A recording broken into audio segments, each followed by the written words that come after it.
আমি প্রথমেই সবাইকে শুভকামনা জানাই। কাল তৃণমূলের প্রতিষ্ঠা দিবস এবং ইংরাজি নববর্ষ 2025।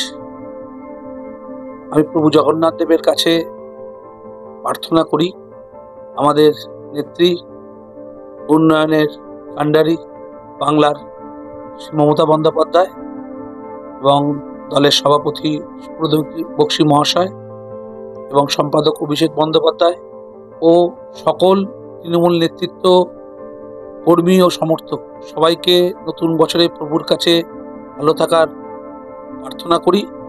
নতুন বছর সবাই আনন্দে কাটাক, 24কে বিদায় দিয়ে 25কে আগমন করুক। আগমনই আমাদের আনন্দের উৎস হয়ে থাকুক। মমতা ব্যানার্জি জিন্দাবাদ, তৃণমূল কংগ্রেস জিন্দাবাদ, বাংলার মামাটি মানুষ জিন্দাবাদ। জয় জগন্নাথ, নমস্কার।